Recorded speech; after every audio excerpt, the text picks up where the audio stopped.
மக ச நி ப நி ச க ச ச ச ப ப ம ம க க ச ப.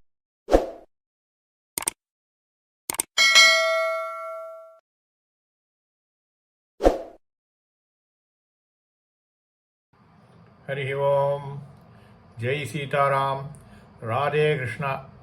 அன்பு நண்பர்களே, உங்கள் அனைவரையும் எனது தெய்வீக பயணம் யூடியூப் சேனல் சார்பாக அன்புடன் அழைக்கின்றேன். நாம் தற்போது தமிழ்நாட்டில் உள்ள திருக்கோயில்களை தரிசனம் செய்து வருகின்றோம். பிறவி மறுபிறப்பு என்ற கடலில் மிதக்கும் கோடிக்கணக்கான பக்தர்கள் வாழவும் சிவபெருமான் தனது உள்ளார்ந்த கருணையுடன் மனித நேயத்துடன் நிலம் முழுவதும் உள்ள எண்ணற்ற திருக்கோயில்களில் பல்வேறு வடிவங்களில் நம் உலகில் அருள் பாலிக்கின்றார். மருத்துவ குணம் கொண்ட 3 மலைகளால் சூழப்பட்ட குமிழியில் உள்ள 1200 ஆண்டுகளுக்கு மேலான பழமையான ஸ்ரீ வேதகிரீஸ்வரர் கோயிலும் அந்த ஆலயங்களில் ஒன்றாகும். அதனைத்தான் நாம் தற்போது தரிசிக்க இருக்கின்றோம். இதனுடைய கோயில் குளம் மருத்துவ குணம் உடையது. இதனால் அதன் நீரில் குளித்து அதன் சேற்றை உடலில் பூசினால் கடுமையான நோய்கள் நீங்கும் என்று இங்கே நம்பப்படுகின்றது. இந்த கோயிலின் மற்றொரு சிறப்பு என்னவென்றால், வில்வ விருட்சமே சிவலிங்கத்திற்கு குடை வடிவில் விரிந்துள்ளது. வேறு எந்த சிவாலயத்திலும் காண முடியாத காட்சி இதுவே ஆகும். குமிழி ஸ்ரீ வேதகிரீஸ்வரர் கோயில் கூடுவாஞ்சேரியிலிருந்து 9 கிலோமீட்டர் தொலைவில் நெல்லிக்குப்பம் நோக்கி கிழக்கு நோக்கி செல்லும் சாலையில் அமைந்திருக்கின்றது. அடர்ந்த காடுகளில் அழகிய மற்றும் அமைதியான சுற்றுப்புறங்களுக்கு மத்தியில் ஸ்ரீ திருவரசுந்தரி சமேத ஸ்ரீ வேதகிரீஸ்வரர் இக்கோயிலில் தெய்வ பிரசன்னத்துடன் அருள்பாலிக்கின்றார்.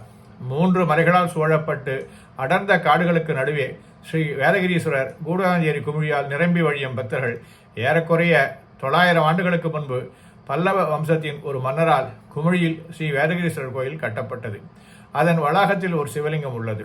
நாளடைவில் இக்கோயிலில் பல்வேறு வகையான கொடிகள் செடிகள் வளர்ந்து இடிந்து விழும் நிலையில் காட்சியளித்ததால் இப்பகுதி மக்களிடம் கோயில் இல்லாமல் போனது. இந்த கிராமத்தில் வசிக்கும் ஒரு பிராமணர் கடுமையான நோயால் அவதிப்பட்டு வந்ததால் அவர் வீட்டை விட்டு வெளியே வர முடியாத நிலை ஏற்பட்டது. அவர் இறப்பதற்கு முன் தனது 3 இளம் பெண்களிடம் திருமணத்தை ஏற்பாடு செய்ய முடியாமல் மிகவும் கவலைப்பட்டார். அந்த கிராமத்தின் வழியே சென்ற ஒரு சிவபக்தரான ஒரு பயணி பிராமணரின் இந்த பரிதாப நிலையை கண்டு அருகில் உள்ள காட்டின் நடுவே மறைந்திருந்த ஸ்ரீ வேதகிரீஸ்வரர் கோயிலை பற்றி அவருக்கு தெரிவித்தார். கோயிலில் உள்ள ஸ்ரீ வேதகிரீஸ்வரை பிரார்த்தித்து சரோனி தடாகம் என்று அழைக்கப்படும் கோயில் குளத்தில் நீராடி அதன் சேற்றை அவரது உடலில் பூசும்படி கூறினார். பிராமணன் அதன்படியே நடக்க சில வாரங்களில் ஒரு அதிசயம் நிகழ்ந்தது. பிராமணர் அனுபவித்த கடுமையான நோய் ஒரு தடயமும் இல்லாமல் போனது. மறைந்து அவர் ஆரோக்கியத்துடன் பிரகாசிக்க தொடங்கினார். விரைவில் அவரது 3 இளம் மகள்களின் திருமணங்களும் ஏற்பாடு செய்யப்பட்டன. மேலும் அந்த பிராமணன் தனது கடமையை நிறைவேற்றியதில் மகிழ்ச்சி அடைந்தார். அவர் ஸ்ரீ வேதகிரீஸ்வரர் கோயிலின் பெருமையை பாடத் தொடங்கியதும் சரோனி தடாகத்தின் அற்புதமான குணப்படுத்தும் சக்தியை பற்றி அப்பகுதி மக்கள் அறிந்தார்கள். மேலும் அதன் சேற்றை தங்கள் உடலில் பூசி நோய்களை குணப்படுத்த அவர்கள் கூட்டம் கூட்டமாக வந்தார்கள்.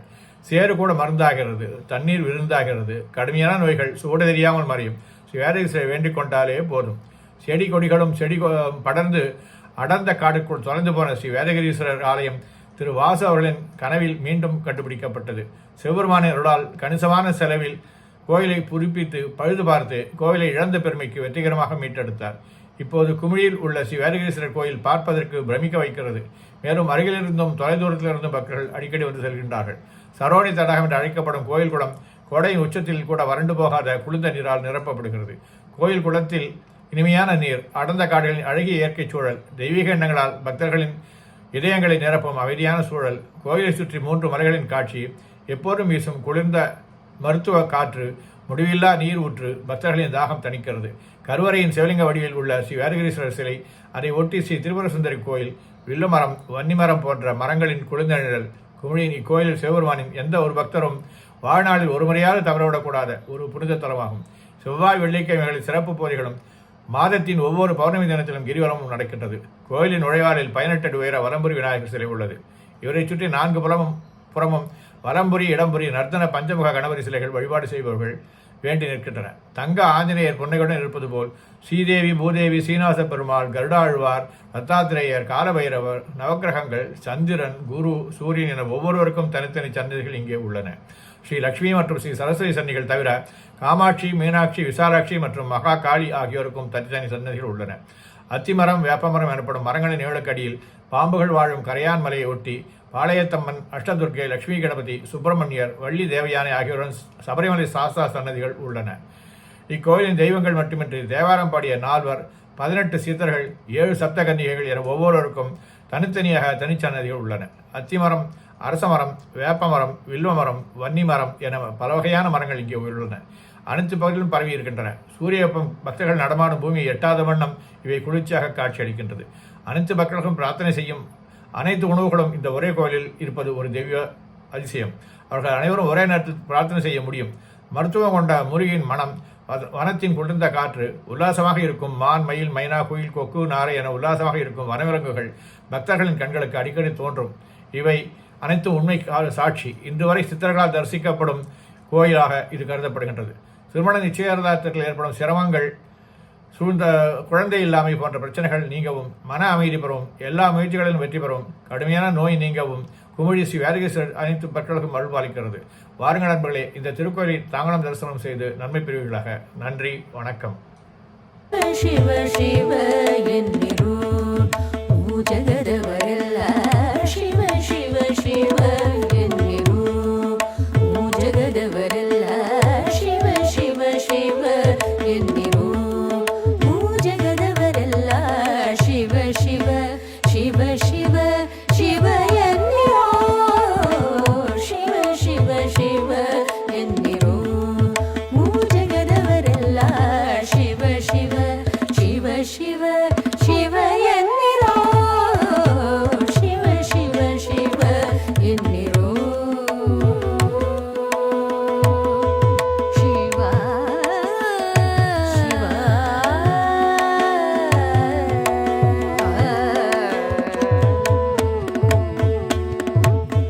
ಆಗಮ ಸಿದ್ಧಾಂತ ಮೂಲದ ಜಪವೇದು ಆಗಮ ಸಿದ್ಧಾಂತ ಮೂಲದ ಜಪವೇದು ರೋಗದ ಮೂಲವ ಕೆಡಿಪ ಔಷಧವಿದು ಆಗಮ ಸಿದ್ಧಾಂತ ಮೂಲದ ಜಪವೇದು ರೋಗದ ಮೂಲವ ಕೆಡಿಪ ಔಷಧವಿದು ಮನುಜ ಜನ್ಮದಿ ಪುಟ್ಟಿ ಮೈ ಮರೆತಿರಬೇಡಿ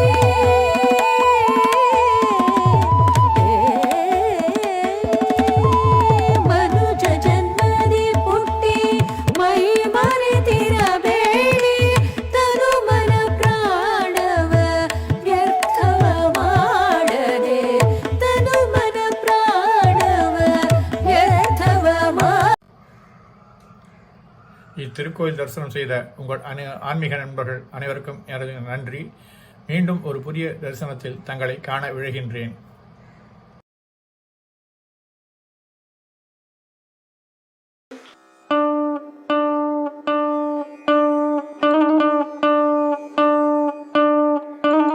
ஹரி ஓம்.